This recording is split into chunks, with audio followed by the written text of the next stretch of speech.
je vais prêcher sur le procès. 2 points. Faites entrer l'accusé. Le thème, c'est le procès. 2 points. Faites entrer l'accusé.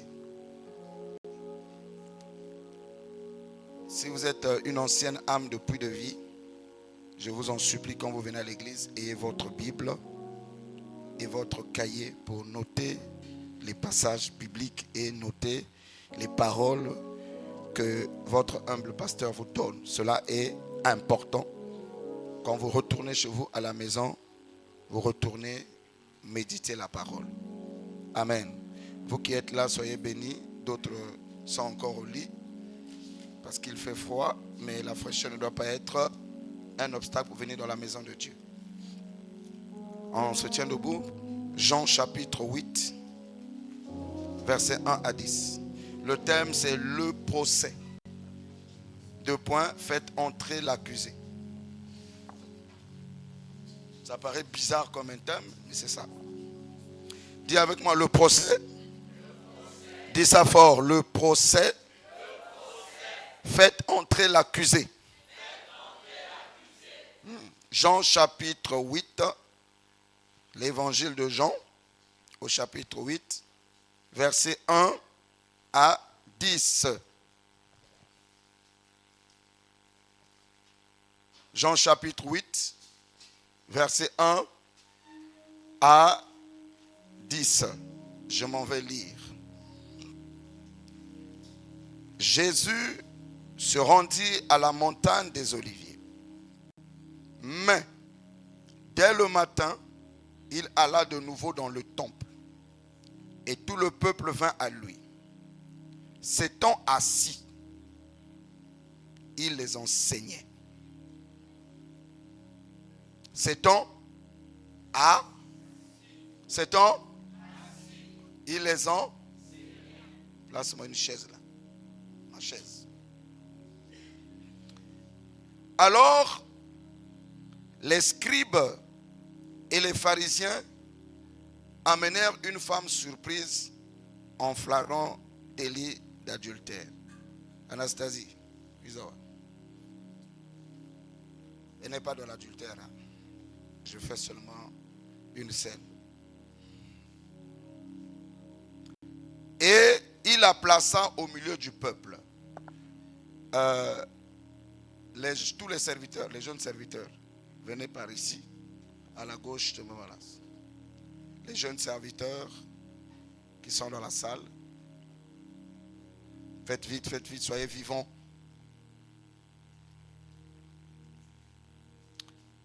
Donc vous, c'est les pharisiens. Hein? Les pharisiens. Mais que nous ne soyons pas des pharisiens. C'est imagé seulement. Il la plaça au milieu. Tout le maire dans le milieu. Et le peuple, vous la regardez et vous regardez aussi les pharisiens. Ils disent, maintenant dites, maître, aujourd'hui là c'est moi le Seigneur. Lisez la place là. Vous les serviteurs. Hein? Mais les bagues ont 7, pas que ça l'a. Voilà. Cette femme, voilà, soyez imitez bien. Venez là, mais venez pas pharisien alors. Ouais, allons-y. Cette femme a été surprise en flagrant délit d'adultère. Continuez. Moïse, dans la loi, vous a ordonné de lapider de telles femmes. Donc Moïse vous a ordonné, vous les pharisiens, de lapider de telles femmes. Continuez. Toi non, que dis-tu? Maintenant moi je dis, il disait cela pour l'éprouver, afin de pouvoir l'accuser. Donc, mais Jésus s'étant baissé, mais je ne suis pas Dieu, attention.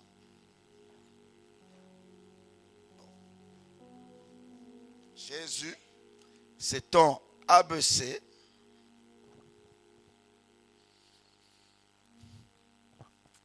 alléluia. Jésus étant abaissé, écrivait avec le doigt sur la terre. Comme il continuait à l'interroger, continue à interroger la même phrase. Maître.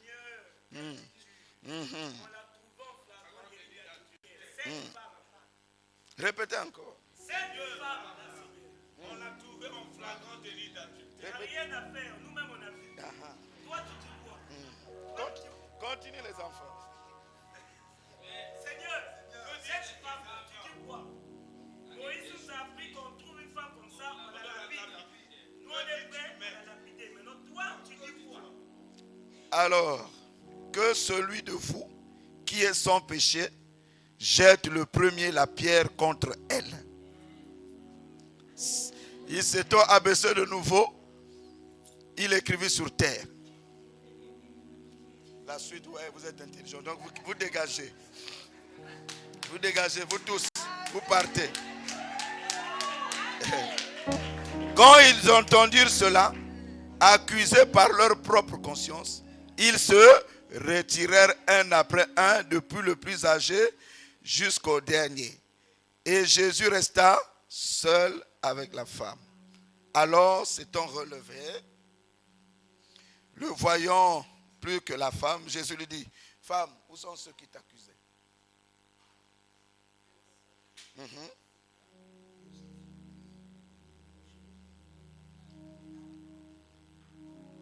Voilà. Amen, amen. Tu peux aller t'asseoir. Acclamons le Seigneur. Vous pouvez enlever la chaise. Donc, j'ai dit le thème de mon message, le procès. 2 points, faites entrer l'accusé. Regarde, quelqu'un dit lui, aujourd'hui c'est le procès. Et on doit faire entrer l'accusé. Pour ne pas aller dans des termes juridiques compliqués, dans un procès, il y a un accusé, il y a un accusateur, il y a le ou les juges et il y a les avocats. Ceux qui ont déjà été dans des tribunaux, ils savent. Donc quand on dit un procès, c'est quelqu'un qui t'amène devant un tribunal, qui t'accuse. Et pour le cas, quand j'ai eu cette parole, quand je suis venu prier ici, parce que je demandais à Dieu, j'avais 3 prédications à donner aujourd'hui. J'ai dit, mais lequel de 3 messages je peux donner? Je n'avais pas la réponse. Quand je suis venu prier ici de 13h, j'ai commencé à entendre la voix du Seigneur me dire, le procès. J'ai dit, mais est-ce que parce que j'ai eu une réunion difficile, qu'il y a un procès sur ma vie par rapport au boulot? Il m'a dit non. Prends Jean 8. J'ai pris Jean 8. Et il s'est arrêté. Et la nuit, il est revenu. Il m'a expliqué. Et je vais simplement vous dire ce qu'il a mis dans mon cœur. Et aller m'asseoir. Regardez, cette femme est accusée et conduite devant un juge dont le nom s'appelle Seigneur Jésus. Les gens qui accusaient cette femme, la Bible les appelle, ou le commun des mortels les appelle les accusateurs. C'était des gens de la loi. Les pharisiens, des gens qui connaissaient la loi, qui partaient à l'église, qui priaient, qui lisaient toute la loi de Moïse. Et ils ont amené cette femme à un procès devant le tribunal de Christ. Bien avoir bien. Quelqu'un m'entend bien? Et quand ils arrivent devant le tribunal de Christ, ils disent, en tant qu'accusateur, cette femme, on l'a surpris, on l'a attrapée en flagrant délit d'adultère. Ça, c'est les faits. Et les faits là étaient vrais. Ils ne mentaient pas. Écoutez-moi très bien ce matin. Ils ne mentaient pas. Deuxièmement, ils donnent la sentence eux-mêmes. Les accusateurs donnent la sentence. La loi de Moïse nous autorise de lapider de telles femmes. Donc, il chosifie la femme. Il la ramène à un niveau d'un animal. Une chose inutile. Donc, nous avons le droit nous les pharisiens, qui sont les garants de la loi, de lapider de telles femmes. Mais comme toi tu es ici, Moïse n'est plus, tu dis que tu es le Seigneur, c'est moi qui paraphrase. C'est dit que tu es le Seigneur et que tu descends de Moïse. Toi, que dis-tu? Donc, il devait juger la femme. Jésus devait juger cette femme par rapport à la loi. Puisque quand Jésus était sur la terre, c'était la loi de Moïse qui régnait. La grâce est venue après sa résurrection. Il faut connaître les Écritures. Voilà pourquoi les évangiles, c'est la loi. Quand Jésus était sur la terre, tous les évangiles, c'est la loi. La grâce a commencé à partir des actes des apôtres. La résurrection de Christ. Donc, Jésus se retrouvait confronté à sa propre parole, puisque Jésus est la parole. Et c'est Dieu qui a donné la loi. Tu ne commettras point d'adultère, les 10 commandements. Et si tu commets l'adultère, on te lapide. La loi disait même qu'une vierge, si tu rencontres une vierge et que tu sors avec la vierge, tu es condamné à donner la dot à ses parents. Et tu l'épouses. Et la loi disait même qu'on ne peut pas épouser une femme qui a déjà été touchée. Parce que la personne qui touche le premier la femme, c'est son mari. Et même qu'un sacrificateur ne pouvait pas se marier avec une femme qui a été touchée par un homme. La femme du sacrificateur doit être une vierge. Voilà pourquoi vous remarquez que dans certaines églises, telles que dans le message de Branham, on impose les pasteurs de chercher les vierges. Ils sont obligés de prendre parfois les filles de 15 ans, de 20 ans, de 17 ans. Dont les parents certifiés, les médecins certifiés qu'elle n'a pas été touchée. Parce que le sacrificateur et son épouse devaient être sans tache. Ça, c'est la loi. Ça va? Ce matin, j'enseigne. Et voici, quand Jésus lit la loi, quand Jésus se tient comme juge, selon la justice divine, cette femme mérite la mort. Selon la sainteté de Dieu, cette femme mérite la mort.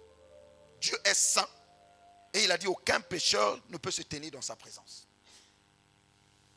Vous êtes avec moi? Jésus a regardé, ces pharisiens avaient raison. Mais comme il est venu, non pas en tant que juge, mais en tant qu'avocat, il dit en tant que juge, si je juge cette femme, les pharisiens vont croire que Dieu m'a envoyé pour établir et confirmer la loi. Or, il est dit que Jean chapitre 1, Jean chapitre 1, Jean chapitre 1,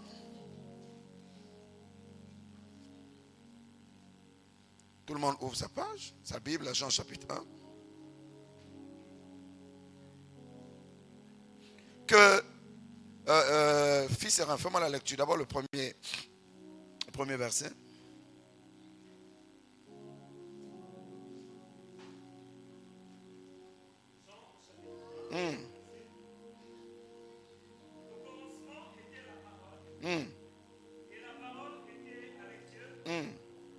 Et la parole était Dieu.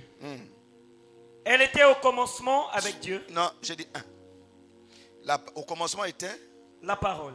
Or la parole dit, elle est sortie de la bouche de qui? D'eux. Et Dieu a sorti une parole que quiconque commet l'adultère, la sentence c'est quoi? C'est là.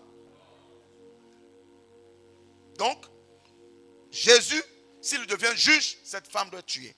Maintenant, va au verset 17. Verset 17. De Jean 1 toujours. Car la loi a été donnée par Moïse. La loi a été donnée par qui? Par Moïse.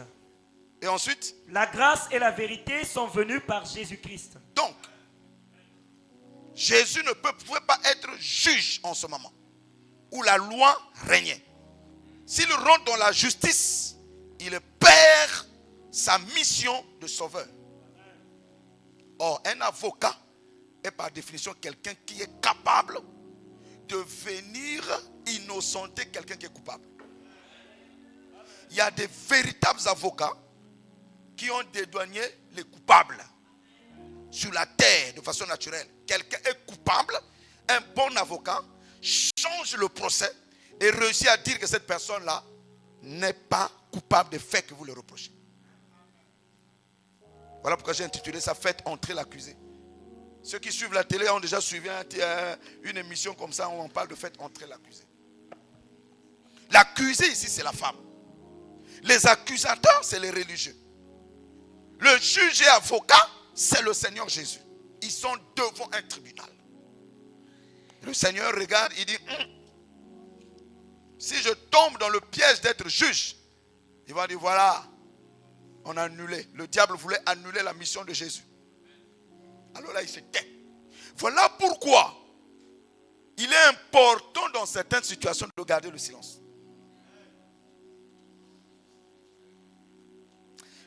Surtout quand tu es nerveux. Parce qu'au risque de dire des choses que tu peux regretter toute ta vie. Jésus-Christ est resté silencieux. Il continue d'écrire. Tellement que vous avez vu la scène que j'ai montré. Ils insistaient.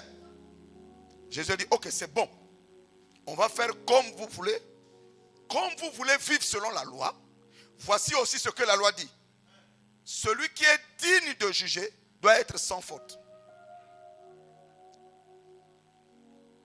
C'est pas que, même s'il n'a jamais commis l'adultère, mais qu'il soit sûr qu'il n'a jamais menti, qu'il n'a jamais volé, qu'il n'a jamais été en colère, qu'il n'a jamais haï, qu'il n'a jamais parlé mal. Seul celui qui observe la loi peut jeter la pierre. Ah, calmos. Qu'est-ce qui va se passer? Puisque dans notre conscience, dans notre âme, il y a la partie consciente et la partie subconsciente. J'ouvre une parenthèse, ça peut aller. Et dans la partie consciente, nous savons ce que nous faisons de bien comme de mal. Voilà pourquoi dans notre conscience, on ne peut pas tromper Dieu, on ne peut pas aussi tromper le diable. Maintenant, il y a des choses que nous avons faites par habitude qui descendent dans notre subconscient. Le subconscient est comme la mémoire cache d'un ordinateur. Ça garde des dépôts, des choses que tu as même oubliées. Et quand ça reste là, tu commences à répéter ces choses-là de façon involontaire. Parce que ça a devenu ton identité. C'est pour cette raison, la répétition de certains péchés est dangereuse pour nous. Nous tombons dans le piège de faire le péché de façon naturelle parce que c'est acquis dans notre subconscient. Et notre âme a accepté ça. Et même quand notre esprit dit c'est mal, l'âme dit c'est bon. Voilà pourquoi Paul a crié dans Romains 7, quand je veux faire le bien, le mal est attaché à moi. Qui me délivrera? Paul était habitué à tuer. Paul était habitué à être orgueilleux. Paul était habitué à la menace. Lorsqu'il devient chrétien, l'orgueil qui était rentré dans son subconscient ressurgit. Donc quand il agit dans la dimension du surnaturel, sa nature orgueilleuse aussi sort pour venir soutenir la gloire qu'il a. Pour justifier que ne jouez pas avec moi, je suis un apôtre là où il y a des miracles. Donc vous ne pouvez pas blaguer avec moi. Donc quand il élève cet orgueil, ça paraît bon. Or c'est Satan qui veut détruire Paul. Mais pourquoi il fait ça? Parce que d'habitude, il était comme ça. Voilà pourquoi il a dit quoi? Je tiens mon corps. Je me bats pour discipliner cette partie-là qui veut sortir parce que c'est pas bon. Jésus va aller dans leur conscience. Il est le Saint-Esprit. Il va regarder du plus petit au plus grand. Eux-mêmes, personne n'a jamais obéi à la loi. Il dit, bon, que celui qui n'a jamais péché. Vas-y. Parce que seul Dieu est juste et bon. Accusés par leur propre, ils ont jeté la pierre, ils sont partis. Jésus se lève, il devient l'avocat. Il dit à la femme, mais où sont ceux qui t'accusaient? Jésus n'a pas accusé. Suivez-moi bien. Et quand il a fini, femme, ce qu'ils ont dit, c'est vrai. Je t'innocente, mais tu es coupable. Mais va, ne fais plus ce que tu as fait. Voilà pourquoi ce matin, quelqu'un est au tribunal du Seigneur. Dieu m'a dit, un véritable fils de Dieu, quand il arrive au tribunal du Seigneur, il faut qu'il plaide coupable. Moi, j'ai plaidé coupable ce matin et je plaide coupable. D'avance. Parce que ma défense ne peut rentrer en scène que si je plaide coupable. Si je dis que je suis non coupable, ah non. Parce que nul n'est juste devant Dieu. Or, les pharisiens étant des religieux, avaient pour but de détruire cette femme. Certainement, il y avait parmi les femmes une qui était jalouse, ou un homme qui l'aimait, et elle avait refusé. Et cet homme a mis les stratagèmes pour la surveiller, jusqu'à l'attraper, pour prendre maintenant les autres, les voisins, venez voir là. Donc les intentions d'un homme qui était à côté de cette femme-là, c'est de sortir avec cette femme. Comme il n'arrivait pas, il a traqué cette femme, et dès qu'il attrapait avec le voisin, il dit, les accusateurs ont pour mission de tuer toute une vie, toute une église, toute une famille. Et lorsque, suivez-moi bien les amis, je travaille avec toi R1 pour la lecture. Lorsque le diable prend la veste d'accusateur, ça veut dire que l'église là est en danger. La famille là est en danger. Le foyer là est en danger. Parce que c'est la forme la plus puissante du diable. Donc lorsque nous devenons des accusateurs, des frères et des sœurs, nous prenons carrément la nature du diable. Et nous accomplissons la mission de Satan. Et une église, un foyer, une famille, là où il y a des accusations, vrai ou faux, va être détruite.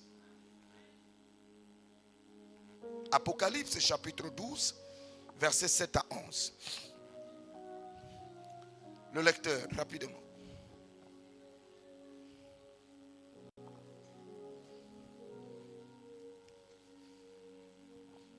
Ceux qui viendront en retard, vous leur donnerez l'enseignement. Vas-y, rapidement. Tu ne connais pas la Bible, mon ami.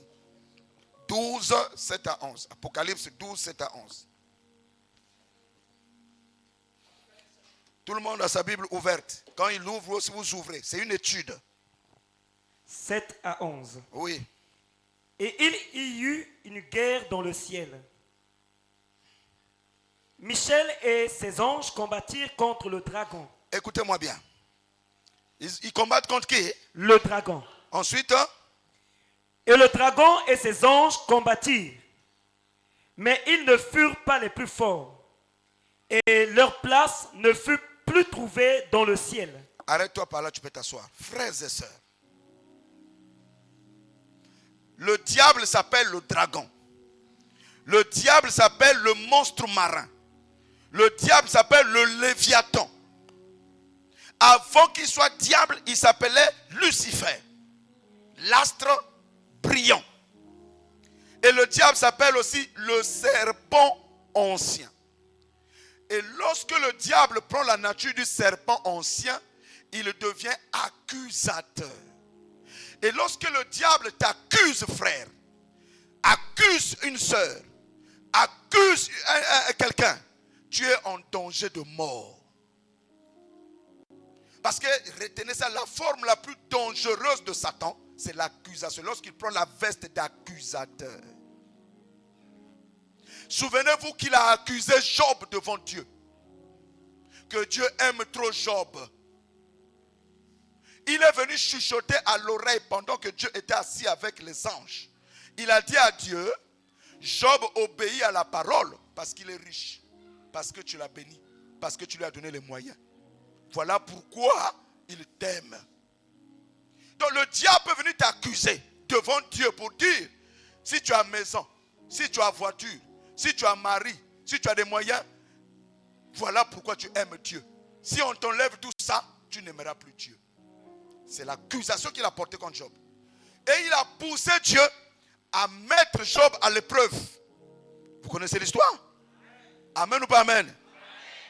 Et Dieu a dit, je t'autorise de prendre toute sa richesse, tous ses biens et même ses enfants, mais ne touche pas à sa vie. Donc, il y a des choses que tu peux vivre dans ta vie. C'est lié à une action accusatrice du diable. Et tu ne sais pas. Et tu n'as pas le discernement. J'ai fermé la parenthèse. Amen. Donc, tu as noté que le diable, il est à la fois Satan, il est à la fois dragon, il est à la fois monstre marin, il est à la fois Léviathan, il est à la fois serpent ancien. Et tu as noté que sa forme la plus dangereuse, c'est la forme d'accusateur. Comme cette femme-là, les pharisiens n'étaient que des corps dans lesquels Satan les avait possédés pour venir détruire la destinée de cette femme. Donc, il y a des accusations qui peuvent tomber sur une église pour que les gens ne viennent plus à l'église. Les accusations qui peuvent tomber sur un ancien, un pasteur, un frère. Ça peut être aussi des choses vraies. Mais l'objectif de ces accusations, c'est de stopper la grâce qui est sur la vie de cette personne. Ou d'empêcher cette personne de rester dans cette église parce que c'est là où elle aura sa bénédiction. Je sais qu'il n'y aura pas beaucoup d'amen, mais que Dieu vous bénisse. Mais vous allez beaucoup réfléchir. Alors, j'ai une question. Ancien Madjou.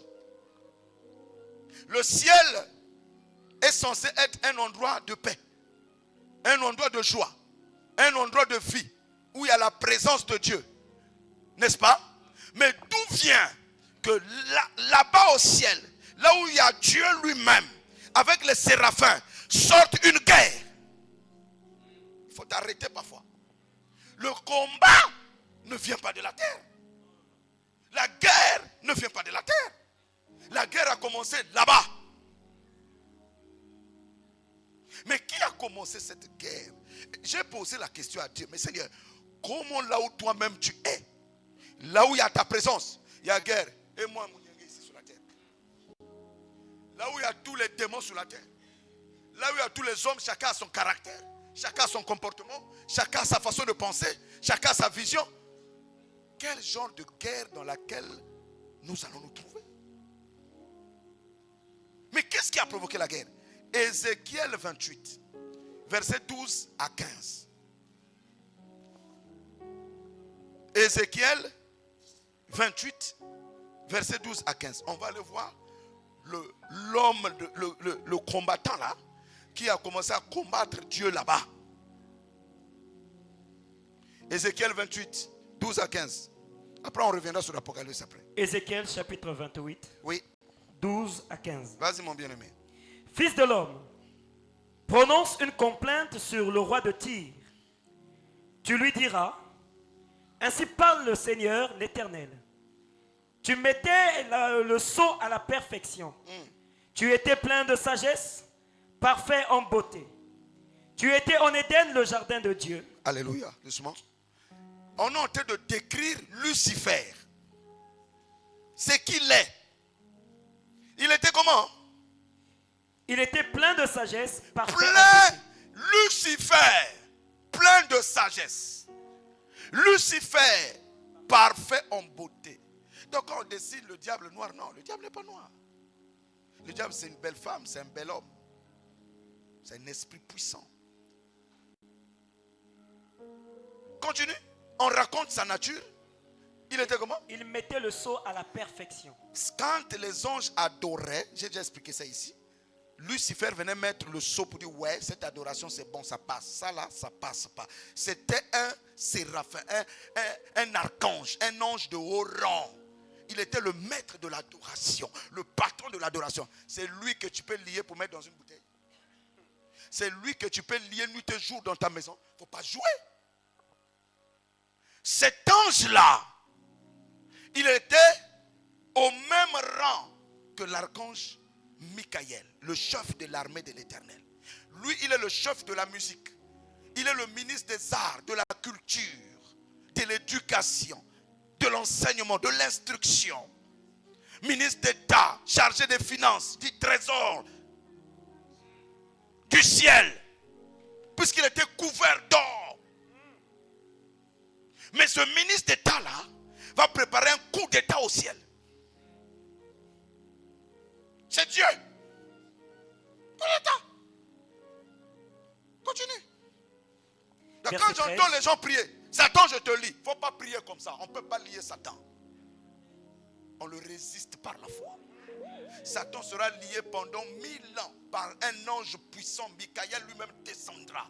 Va le ligoter pour que nous régnions 1000 ans sur la terre qu'on appelle le millénium. Si tu pries Satan, je te lis, c'est une fausse prière. Tu te moques de toi-même. On résiste à Satan. Même Jésus n'a pas lié Satan.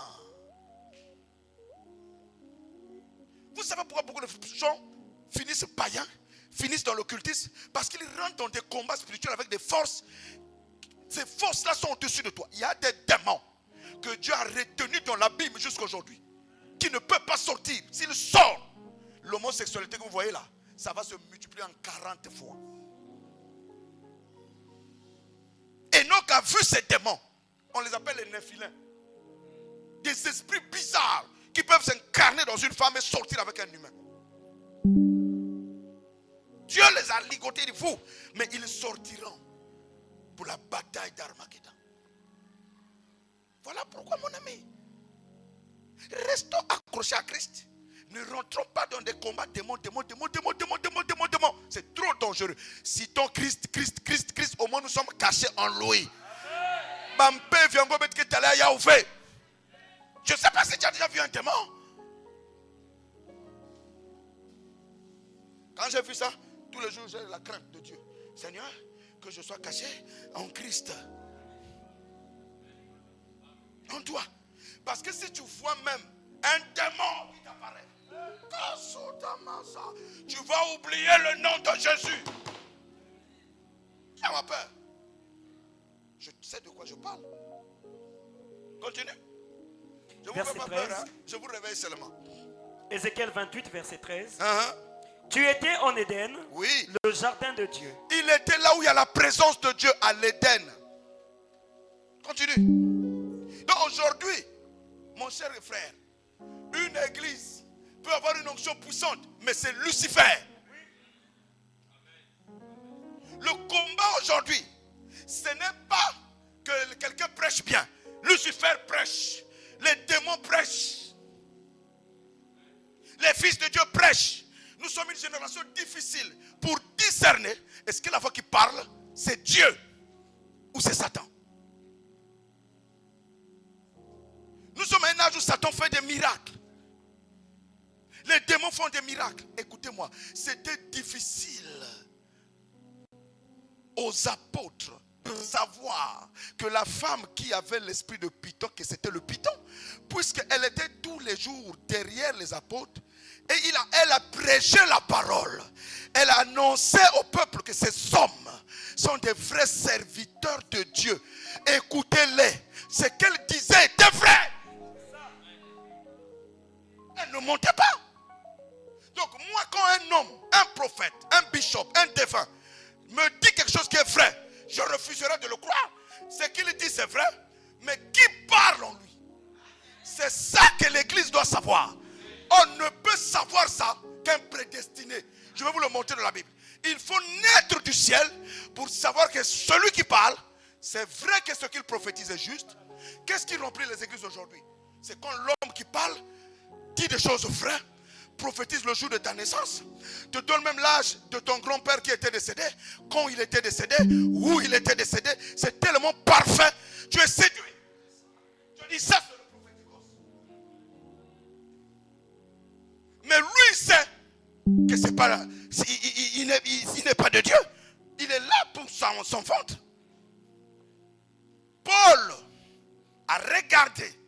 Pourquoi Paul n'a pas chassé l'esprit le même jour? Il était en train de demander, mais c'est qu'elle dit, c'est la parole. Une fois plus depuis Manzanza, une évangéliste a quitté le Gabon. On me l'a présenté, ça c'est l'évangéliste. Elle prêche. Je dis, ok, qu'elle s'assied dans la foule. Elle est venue me voir à la fin. Je prêche, je gagne des âmes. On m'a donné un grand témoignage d'elle. Ah, j'étais impressionné. Je dis, ah, mais ça va, ok, sois béni, évangéliste. Je t'inviterai à la maison manger. Son ton de mon âme, boum, la paix quitte. Je dis, j'annule l'invitation. Je monte au chef pour prêcher sur la puissance de la résurrection. Ceux qui étaient à Puy de Vie Manzanza savent ça. L'esprit a commencé à parler.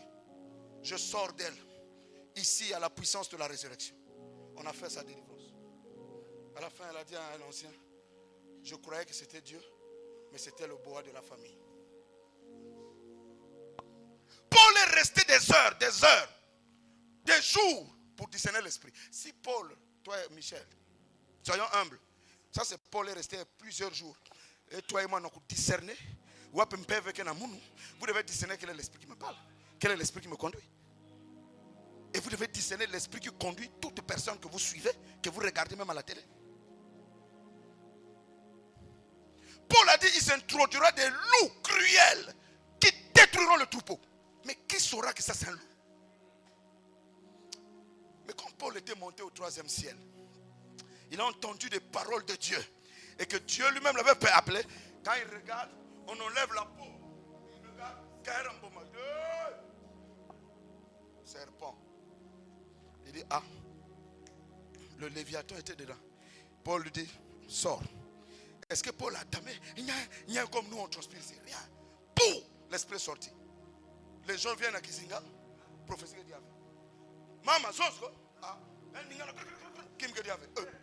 Maman, mantel, mais mon bagage local, nous qui peut bien maman Zonza. Ah, révélation tisane que Dieu avait. Vous savez, on marque oui, là, tout ça, machin. Ah, non, mais quand on peut bien Paul, ils ont pris les coudes. Ils ont toute la ville. Donc, et la ville était commandée par Diane, une déesse diabolique. Vous savez qui? Et toute la ville de Paul, on les a massacrés. Tu es venu arrêter notre industrie, notre entreprise. Donc, il y a des églises qui sont des entreprises bâties avec des esprits pour soutirer l'argent des gens, mais avec des révélations justes et vraies. Oui. Alléluia. Qui peut faire ça? C'est le serpent. Maintenant, nous sommes dans cet âge-là. Comment s'échapper? C'est toute une bataille. Cachons-nous en Christ. Même nous, les pasteurs, on peut être séduits. Nul n'est épargné de ça. Continue. Verset 13. Tu étais en Éden, le jardin de Dieu. Oui. Tu étais couvert de toute espèce de pierres précieuses, de sardoine, de topaz, de diamant, de chrysolite. Vous entendez la richesse de Lucifer là? D'onyx, Oui. de jaspe, Oui. de saphir, Oui. d'escarboucle, d'émeraude et d'or. D'or. Tes tambourins et tes flûtes étaient à ton service. Voyez la musique. C'est pour cette raison la musique profane est puissante. Et c'est ça, cette musique qui est rentrée dans nos églises. On n'a plus les cantiques qui amènent les gens devant le trône. On n'a plus des cantiques qui amènent les gens devant la croix. On n'a plus des cantiques qui amènent les gens à la repentance. Tous, on a des cantiques de plaisir. Et on a des danses bizarres maintenant dans nos églises. L'œuvre de Lucifer dans l'église. Vous voyez, nous les hommes de Dieu, tu enlèves la veste, tu commences à danser comme les musiques de ton village. Devant ton peuple, tu commences à exhiber. Et tout le monde acclame Mabina na Yesu. Oh. Lucifer est rentré, mais on ne sait pas. Et tout le monde veut chanter des chansons. Et remarquez que c'est des chansons quand ça sort, une année après, ça disparaît. On ne les chante plus dans les églises. Mais il y a des cantiques de 1800. Il y a des cantiques de 1000. Il y a des cantiques depuis 2000 ans. Quand on les chante, il y a la puissance à l'intérieur. Il y a des cantiques aujourd'hui que les Ndundu ou les Tatandundu ont chanté. Quand on les chante, il y a la vie à l'intérieur. Mais c'est que les jeunes sortent ici. Cassette, mais parce qu'un an après, on ne chante plus même ça. Parce qu'il n'y a pas la vie de Dieu. Ça a été inspiré par la chair et le serpent. Et nous tous, on est dedans.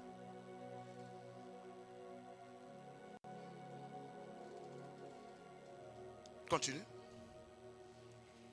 Tes tambourins et tes flûtes étaient à ton service, préparés pour le jour où tu fus créé. Verset 14. Tu étais un chérubin protecteur. Vous entendez ça? Dites avec moi, chérubin protecteur. Frère, je pleure chaque fois que je... verset pour que mon âme soit préservée. Il était un chérubin protecteur, un ange de haut rang. Donc tu peux être un grand pasteur aujourd'hui, c'est dégringoler à cause des accusations. Le diable peut te récupérer. Être pasteur n'est pas une sécurité. Être ancien n'est pas une sécurité. Être à l'église n'est pas une sécurité. Il faut être caché, caché, caché en Christ.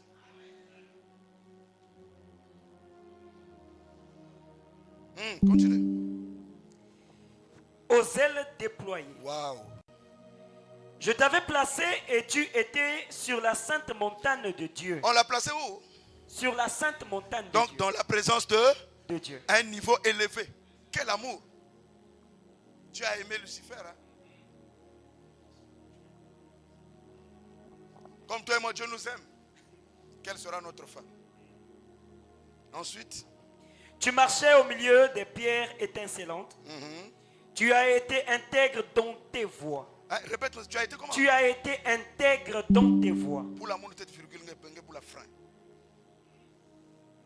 Il a été intègre. Ça ne suffit pas l'intégrité. L'intégrité d'hier ne suffit pas. Il faut y demeurer jusqu'à la fin du parcours.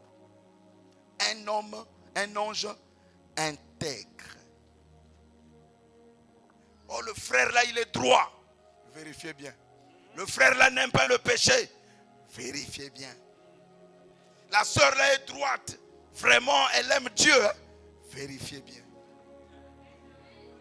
Quiconque s'élève sera abaissé. Et ensuite, malgré son intégrité, tu es intègre dans tes voies depuis le jour où tu fus créé jusqu'à celui où l'iniquité a été trouvée chez toi. Qu'est-ce qui a été trouvé chez Lucifer? L'iniquité. L'iniquité. Comment l'iniquité peut être dans la montagne sainte? Comment l'iniquité, c'est le mal. Et le mal de Lucifer, c'est son orgueil. Parce qu'il voulait élever son trône au-dessus du trône de Dieu. Il voulait devenir Dieu. Voilà pourquoi on dit, dans toutes les églises sont d'accord que l'orgueil est le péché le plus mortel. Parce que l'orgueil, on ne le voit pas. L'adultère, on ne le voit pas. Fornication, pas que masturbation, pas que mais l'orgueil, c'est bien parler. Parfois, tu ne sais pas, tu es déjà dedans. Voilà pourquoi il y a 3 péchés que les pasteurs et les leaders doivent faire attention, nous là. 1, les femmes. Les femmes. Les femmes.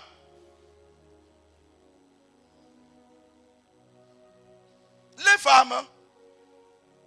2, l'amour de l'argent. 3, l'orgueil de la vie. C'est les péchés des serviteurs de Dieu. Tous les jours, je dis à Dieu, fais-moi miséricorde. Tous les jours que Dieu a fait. Si on t'attrape avec l'argent, on va t'attraper chez les femmes. On ne t'attrape pas chez les femmes, on va t'attraper avec l'orgueil. Et l'orgueil de toi est très dangereux.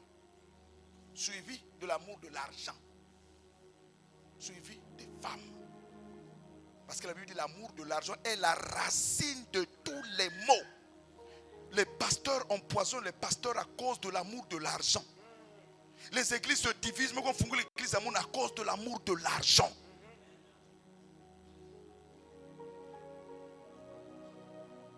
Tel pasteur va prendre entre guillemets les brebis de tel pasteur à cause de l'amour de l'argent. J'ai prêché ici à un homme de Dieu qui était dans la salle. Après, il est venu me voir à la fin. Il m'a dit, oh, mais cette affaire où tu as parlé des gros pasteurs, nous, on était spécialistes de ça dans l'église où nous sommes. C'est-à-dire qu'on avait localisé des frères qui ont des moyens. Ce n'est que chez eux qu'on partait faire des intercessions. Mais chez les pauvres de l'église, on ne fait pas des intercessions. Mais ces intercessions-là sont motivées par quoi? C'était l'argent. À la fin, moi 100 francs. Mais si tu vas chez la soeur qui n'a rien, mais elle va te donner quoi? Or ça, c'est l'amour de l'argent. Ça nous tue, nous les pasteurs. Donc, dans la présence de Dieu, on a trouvé le péché. Dans Lucifer. Maintenant, un frère, une soeur, un pasteur ne peut pas tomber dans le péché. Vous rigolez? Si là où il y avait Dieu lui-même, le péché rentrait là-bas. Et quel péché? L'orgueil. Et nous qui sommes faits de chair et de sang.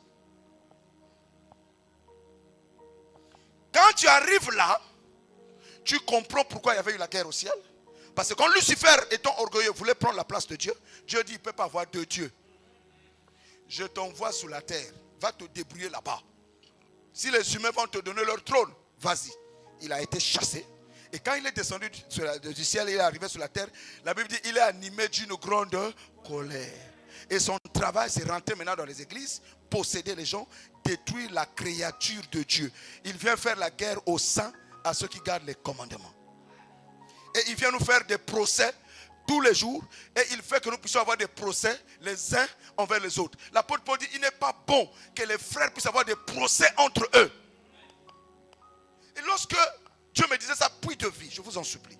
Nous avons trop de procès entre nous. Il faut que ça s'arrête.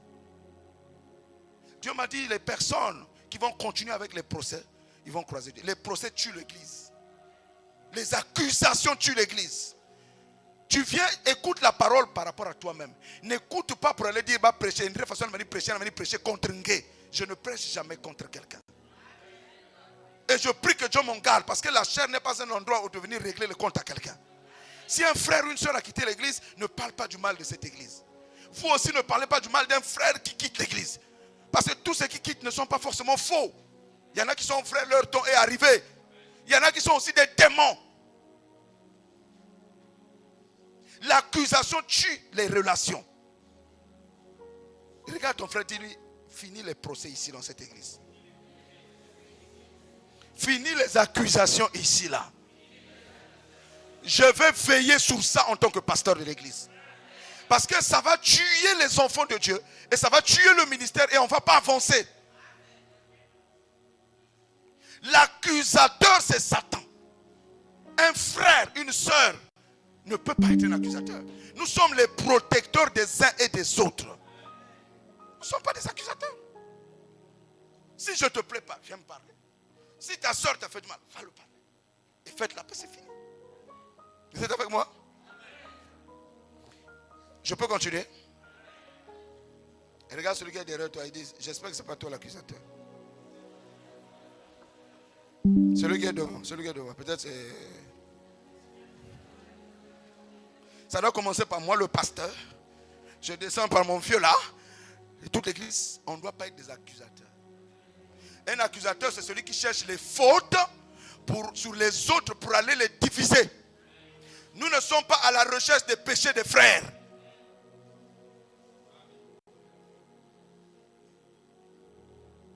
Vous êtes là? Écris ceci. Nous devons cesser d'être des accusateurs.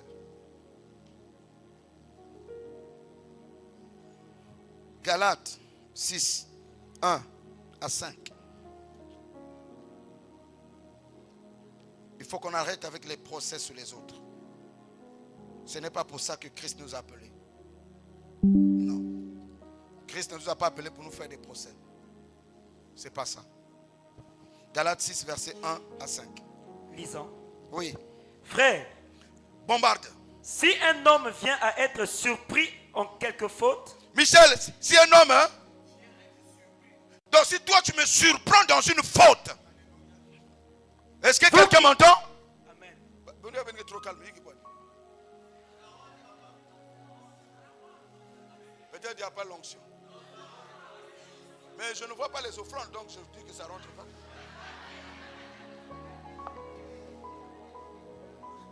Oh! Diaconesse, nous avons les offrandes.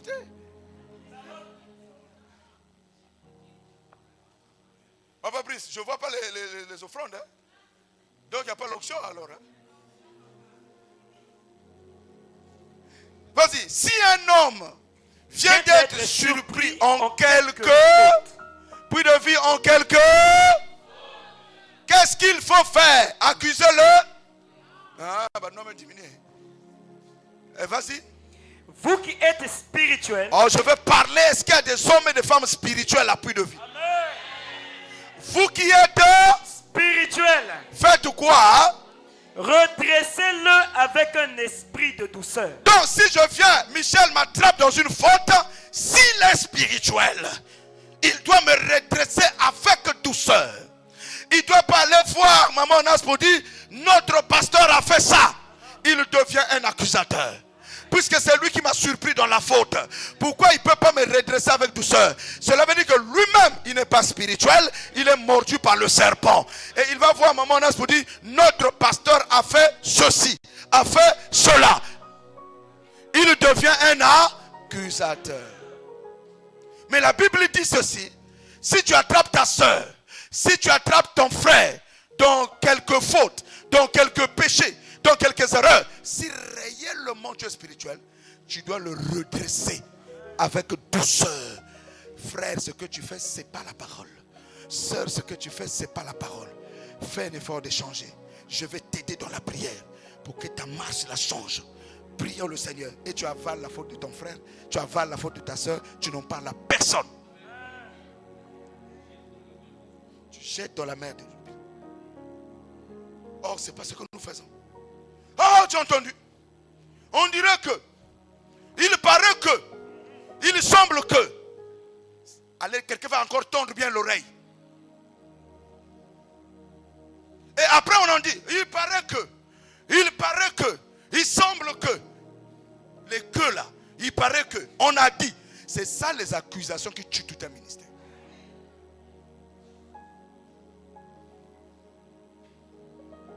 Ah, André pasteur là. André ancien là. André sœur là. André frère là. Les on dirait là, c'est l'œuvre du diable. Et quelqu'un va aller trouver une prophétie sur la base de on dirait que, oh, pasteur, j'ai rêvé. Tu n'as pas rêvé, tu as entendu les gens parler. Et tu commences à mener Dieu m'a dit que, alors que c'est les gens qui t'ont dit. Ou bien tu as vu les fautes de ton frère. Ah non, j'ai rêvé. La soeur, la pasteur, tu dois bien la vérifier. J'ai rêvé, elle est cessée. Non, tu n'as pas rêvé. Tu as entendu les choses sur sa vie. Si tu entends des choses sur la vie d'un frère, dis à celui qui vient te raconter, sors de ma maison.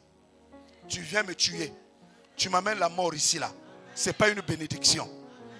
Si toi tu sais ça, va parler à lui. Prends-lui Galates 6, il dit frère, de ta Bible. C'est la parole qui chasse le moqueur. Ça va? Hein, continue. Prends garde à toi-même, de peur que tu ne sois aussi tenté. Donc quand tu redresses l'autre, sache que toi aussi tu n'as pas fini ta route. Tu peux être aussi tenté à faire soit les mêmes fautes ou autre chose que lui. C'est à cause de ça qu'on redresse l'autre avec douceur, avec amour, dans le but que yann que moi n'ensambi, yann me c'est l'erreur, mais yann que fumbuka. Verset 2. Portez les fardeaux les uns des autres, et vous accomplirez ainsi la loi de Ce Christ. que nous n'arrivons pas en tant que corps à faire, c'est de réussir à porter les faiblesses des autres, porter les difficultés des autres, porter les fardeaux des autres. Ça, on n'arrive pas. Mais parler des autres, on est capable. Mais prier pour le mal, on ne prie pas seulement pour que quelqu'un soit béni. Si tu vois un péché dans la vie d'un frère, vous savez, il est écrit que si tu vois ton frère commettre un péché qui ne mène pas à la mort, prie pour lui et le Seigneur lui donnera la vie. On ne peut pas prier pour la sœur parce que toi, moi, tu es au courant de la vie qu'elle est en train de mener. Prie pour elle, jeûne pour elle. Dieu se souviendra de toi. Mais ne prends pas la vie de la sœur et expose ça dans la rue. Ne prends pas la vie du frère. Et cela est pareil dans les foyers. Pourquoi les foyers sont brisés? À cause des accusations. Vous êtes là? Termine la lecture. Verset 3. Si quelqu'un pense être quelque chose, quoi qu'il ne soit rien, il s'abuse lui-même. Bien aimé, nous sommes rien, nous tous. Nous tous, nous péchons d'une manière ou d'une autre. Tu n'es pas peut-être dans la fornication comme quelqu'un. Tu es dans le vol. Tu es dans les dettes. Tu es dans la méchanceté. Tu es dans la jalousie. Tu es dans la paresse. Tu es dans la gourmandise. Tu es dans l'orgueil. Tu es dans je ne sais quoi. Donc pendant que tu accuses celui-là de pornographe, toi-même, tu es un gros menteur. Or, les menteurs aussi n'hériteront pas le royaume. Ce sont des accusations. Les procès tuent les départements. Ça tue. On va fouiner dans la vie d'une sœur. On va fouiller. Pourquoi vous fouillez dans les poubelles des autres? Il n'y a que des chiens qui mangent dans les poubelles. Il n'y a que des charognards qui mangent dans les poubelles. Un aigle ne mange pas dans les poubelles. Les fils de Dieu, c'est des aigles. Pourquoi vous mangez dans les poubelles des autres? L'autre a jeté les choses dans sa poubelle. Pourquoi tu vas fouiller dans sa poubelle pour remonter les choses et éclabousser sa vie? Tu vas gagner quoi en salissant la vie de quelqu'un? En voulant détruire une église, tu vas gagner quoi? En voulant détruire un département, tu vas gagner quoi? En faisant que les gens ne participent pas à ce département, tu vas gagner quoi? Toi, tu sais comment tu vas finir ta vie. Je parle à ceux qui me suivent et je te parle aussi. En critiquant ton pasteur, ton ancien, ta dirigeante, ta dirigeante de département, ton frère dans le département, tu vas gagner quoi? Tu es en train de tuer même la vie d'un frère, tuer la vie d'une soeur, pour lequel Jésus est mort à la croix. Et tu viens quand même le saluer, alors que chez toi, tu appelles tout le temps des gens pour donner des informations sur cette sœur. Et après le matin, tu viens la serrer dans les mains, sœur Shalom. Tu n'as pas honte. Jusqu'à quand tu vas continuer comme ça? Il faut qu'on arrête. Il faut qu'on arrête. Il faut que quand je dis sœur Shalom, mon cœur lui dit aussi Shalom. Il n'y a que les sorciers qui font des choses comme ça.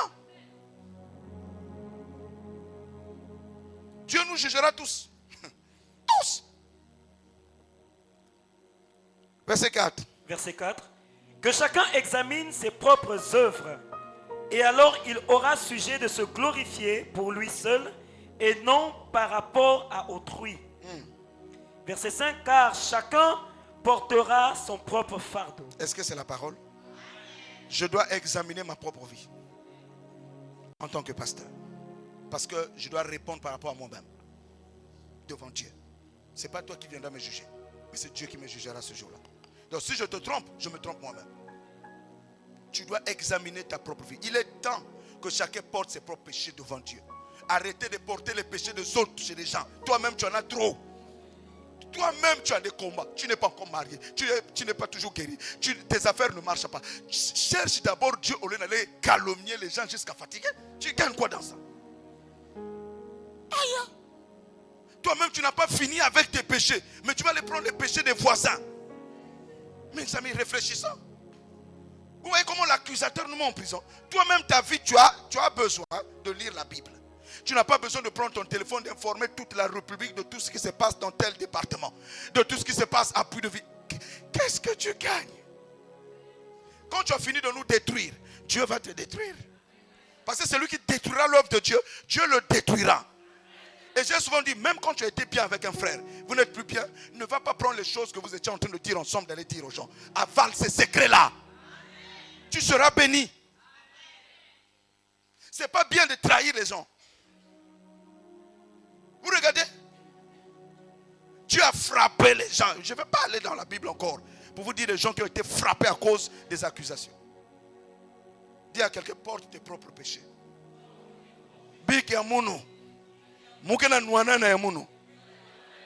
Ne dis pas que je ne viens plus à l'église à cause d'un tel. Non. Si tu es spirituel, tu viendras à l'église. Parce que dans toutes les églises, il y a des problèmes. Parce que là où il y a des hommes, il y a des problèmes.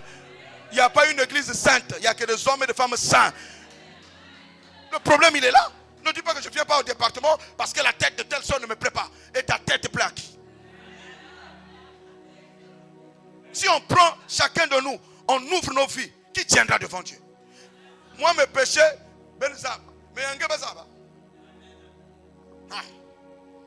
toi, quand tu parles du mal de Herman Mouniengue, parce que je suis un homme en public, et toi, si on te regarde, vous savez, quand quelqu'un, tu es passé dans un ministère, ou même dans une maison, tu as mangé à la table de quelqu'un, respecte cette personne. Faites attention à ça. Ce que j'aime avec Dieu, c'est la fin. Les oiseaux de même plumage volent ensemble. Les aigles ne mangent pas les aigles. Si vous voyez un lion manger un lion, c'est qu'un furie s'est rentré chez le lion. Pour transformer son cerveau et regarder son voisin comme Moubakou. Sinon un lion ne mange pas les lions. Donc le fils de Dieu ne peut pas manger le fils de Dieu. Si nous sommes de Dieu, on ne peut pas se battre. On a un seul même Père. On a un seul esprit. Pourquoi se battre? C'est l'accusateur.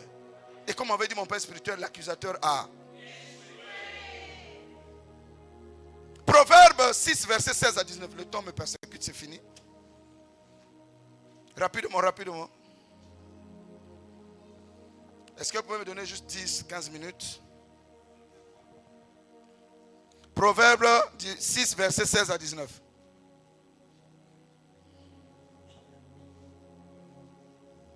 Oh là là, tu es long.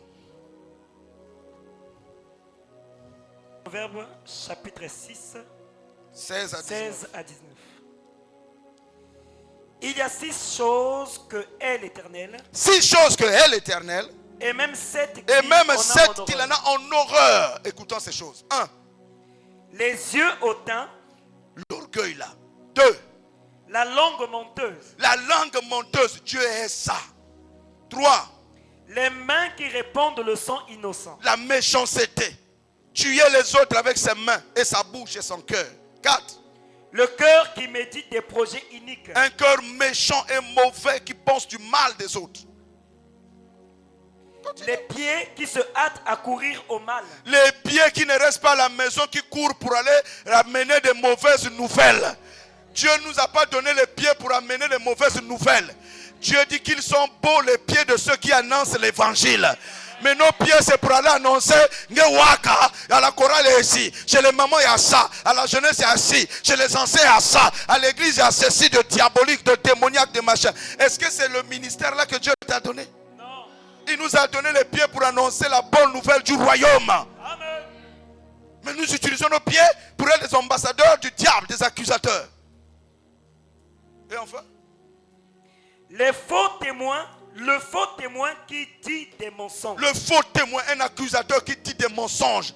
Et il jure même à Dieu, à Dieu au tombeau. Et quand vous vérifiez, c'est un mensonge. Tout ça, c'est pour nuire à la vie de quelqu'un. Et quand tu as fini de nuire à sa vie, tu gagnes quoi? Et c'est pour cette raison qu'on prie beaucoup, zéro exaucement. Romains 4.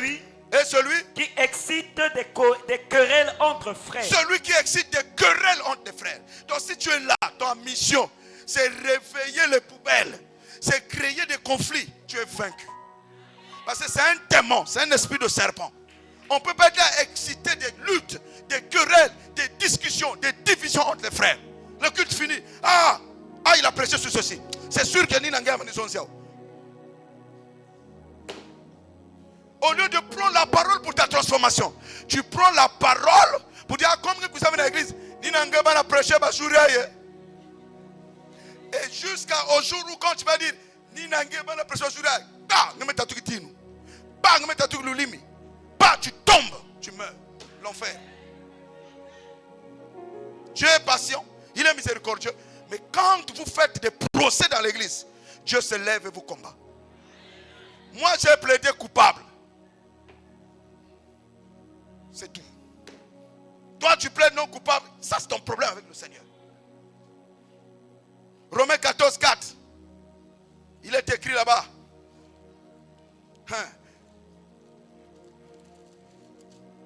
Il est écrit là-bas. Qui es-tu? Toi qui juges un serviteur d'autrui, s'il se tient debout ou s'il tombe, cela regarde son maître.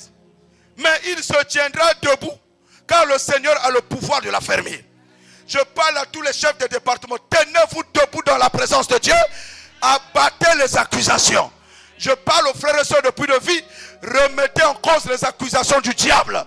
Tu appartiens à Christ et marche dans la vérité. Si tu es dans un péché, demande pardon. Dieu te pardonne. Tu vas de l'avant. Ne t'arrête pas par rapport à on a dit. Qui es-tu toi qui juges les gens? Qui es-tu toi qui condamne les gens? Aïe, aïe, aïe. Jacques chapitre 2. Je saute ça. Jacques chapitre 4, 11 à 12. Non, il me dit de remettre. Jacques 2, 11 à 13. Notez ça.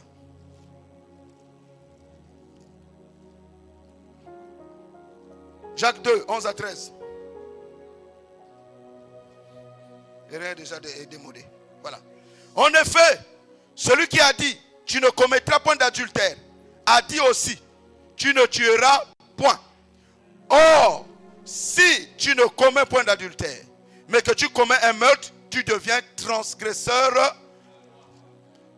Parlez et agissez devant être, parlez et agissez comme devant être jugés par une loi de liberté. Car le jugement est sans miséricorde pour celui qui n'a pas fait. La miséricorde triomphe-tu? Donc fais miséricorde aux autres. Faisons miséricorde aux autres. Afin que nous aussi nous obtenons miséricorde. Il y a des gens qui sont intransigeants. L'autre a péché, il va coller jusqu'à... Jacques chapitre 4, 11 et 12. Alléluia. Est-ce que je peux prêcher encore? Waouh. Jacques 4, 11 et 12. Oui. Ne parlez point mal les uns des autres frères. Ah, c'est la vérité. Ah, il n'y a plus de amen. Donc, à la fin, repentance. Et demander à ce procès-là de sortir avec ces histoires de procès. Celui qui parle mal d'un frère ou qui juge son frère parle mal de la loi et juge la loi. Or, si tu juges la loi, tu n'es pas observateur de la loi, mais tu en es juge. Verset 12. Un seul est législateur et juge, c'est celui qui peut sauver et perdre. Mais toi, qui es-tu qui juge le prochain. Bon, il y a un seul lait et parce qu'il n'a jamais péché. Toi et moi qui sommes nous pour juger les frères. Toi et moi qui sommes nous pour condamner les frères. La Bible pose la question, allez méditer. Qui es-tu? Qui suis-je pour te juger? Je connais ton alliance avec Dieu. Je connais là où Dieu t'a ramassé. La seule chose que je peux faire si je te vois dans le mal, c'est de prier pour toi et de venir t'exhorter à changer de vie. Mais pas t'accuser. Que Dieu m'en garde, qu'il me préserve. Alléluia. Alléluia. Alléluia. Alléluia. Oh, et je vais clôturer par ceci. L'accusateur, il est vaincu. Et je prie que la grâce de Dieu soit appui de vie. Et que chacun comprenne ce message et soit changé. Ce n'était pas un message wow, mais un message de réflexion personnelle. Dans Romains 8, versets 29 à 39, c'est là où je termine. Ah, Jésus, tu es bon. Romains 8, 29 à 39. 29 à 39. Oui. Car ceux qu'il a connus d'avance, il les a aussi prédestinés à être semblables à l'image de son Fils, afin que son Fils fût le premier-né d'entre plusieurs frères. Et ceux qu'il a prédestinés, il les a aussi appelés. Et ceux qu'il a appelés, il les a aussi justifiés. Et ceux qu'il a justifiés, il les a aussi glorifiés. Donnez-moi un amen bien ici là. Écoute-moi. Je crois, je ne sais pas pour toi, je crois que j'ai été connu d'avance par le Seigneur. Parce que si tu ne crois pas, je ne sais pas ce que tu fais dans cette église. Il est dit que s'il t'a connu d'avance, il t'a aussi prédestiné. C'est-à-dire, avant que tu viennes sur la terre, Dieu t'a connu, il t'a choisi. Et quand il t'a prédestiné, il t'appelle à être chrétien. Et quand il t'appelle à être chrétien, Dieu lui-même s'occupe de nous parfaire. Donc c'est Dieu lui-même qui enlève le péché. C'est Dieu lui-même qui arrange le caractère de ses élus. Et dans sa pensée, il nous avait déjà choisi pour être comme Jésus. Donc quand nous venons sur la terre, dans une enveloppe de chair, Dieu savait qu'on va tomber dans tel endroit, tel endroit, tel endroit. Mon ami, même quand tu partais au fin fond de Kouikou là-bas, aller faire n'importe quoi, Dieu te voyait, il te connaissait et il t'aimait. Au temps marqué, il t'appelait et tu es devenu chrétien.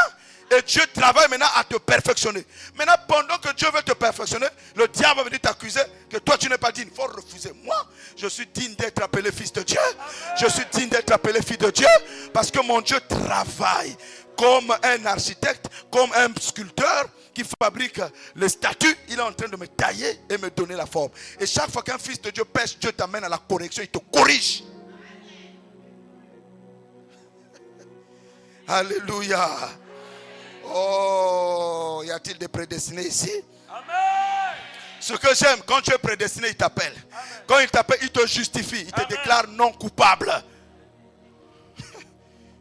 Donc quand Satan t'accuse, il faut lui dire, je suis non coupable. Il n'y a plus de condamnation pour celui qui est en Jésus. Et quand il te justifie, il te glorifie. La glorification, il faut que je prêche sur ça un jour. Il t'amène à la montagne de la transfiguration. Tu deviens semblable à Jésus. Sans faute. C'est à cause de ça que le verset 31 résonne.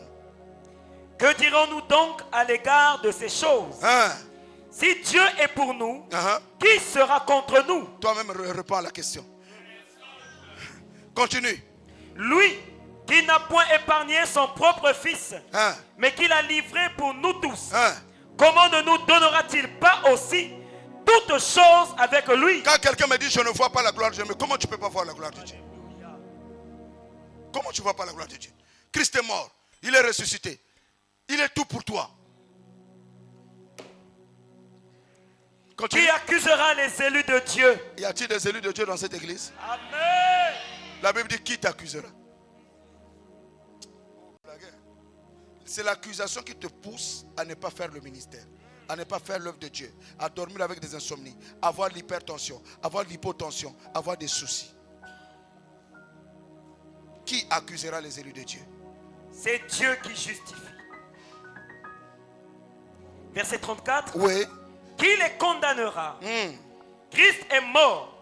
Bien plus, il est ressuscité. Oui. Il est à la droite de Dieu. Oui. Et il intercède pour nous. Oui. Qui nous séparera de l'amour de Christ? Tu t'arrêtes pas là. Le peuple va continuer à la maison. Regardez.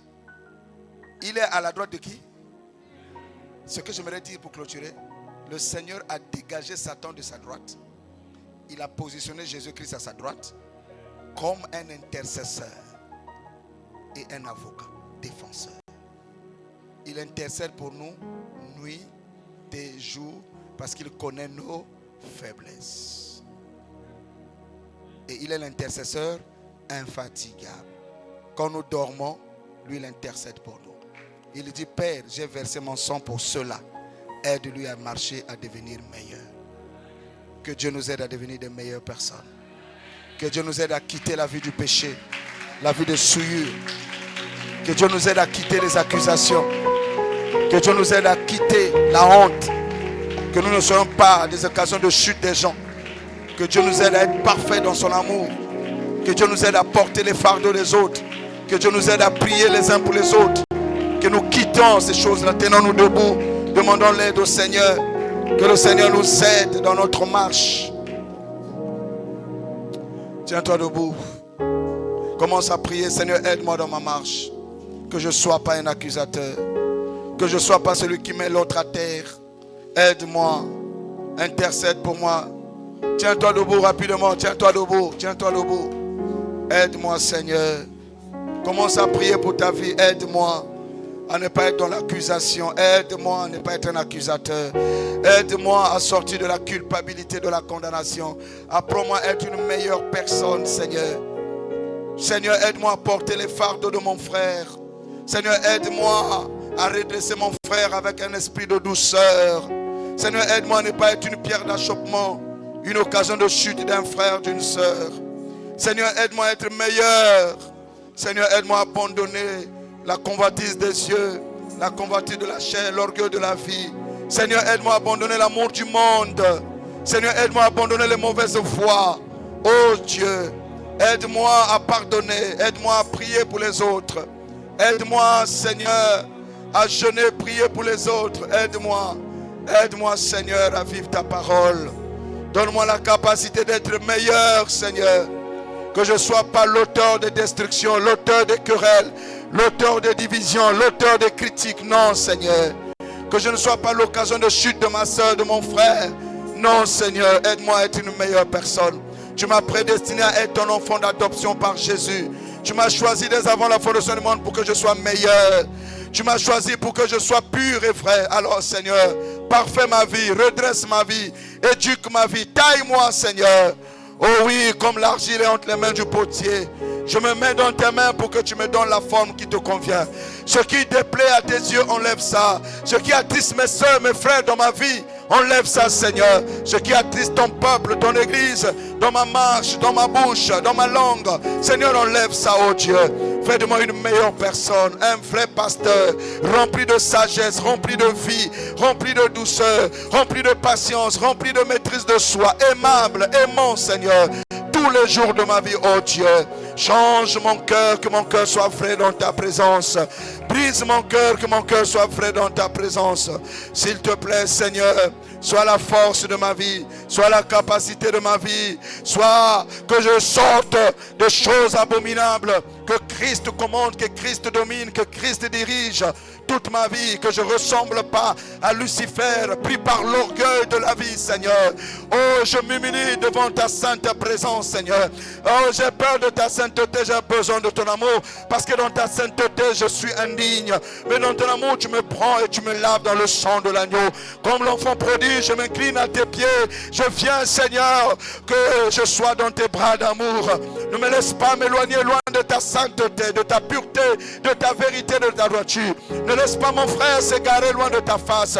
Ne laisse pas l'église être dans des procès, des accusations, aux nuits et jours. Ne laisse pas cette église durer dans des procès entre les frères et les sœurs, des accusations des frères et des sœurs. Que l'amour triomphe, Seigneur.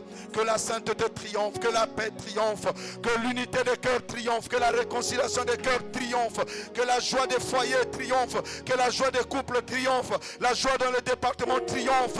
Au nom de Jésus. Oh Seigneur, viens restaurer les relations brisées, viens restaurer les foyers brisés, viens restaurer les départements brisés, viens restaurer les cœurs brisés, le cœur froissé par des accusations. Oh Dieu de mon salut, je lève ma voix vers toi qui donne la vie, Père, afin que tu répares le cœur de mon frère, de ma soeur, mon cœur, à cause des accusations, oh, qui a été froissé, rejeté, écrasé, méprisé. Père, je t'en supplie. Père, je t'en supplie, toi qui donnes la vie aux morts, tu donnes la vie au cœur froissé, tu donnes la vie au cœur brisé, tu donnes la vie au cœur malade, les gens qui n'arrivent plus à servir Dieu, qui n'arrivent plus à se relever parce qu'ils ont été mis à terre par des accusations. Oh Dieu de mon salut, réveille-les. Louange à toi, puissance à toi, victoire à toi, dans le nom de Jésus. Amen. Acclamons le Seigneur.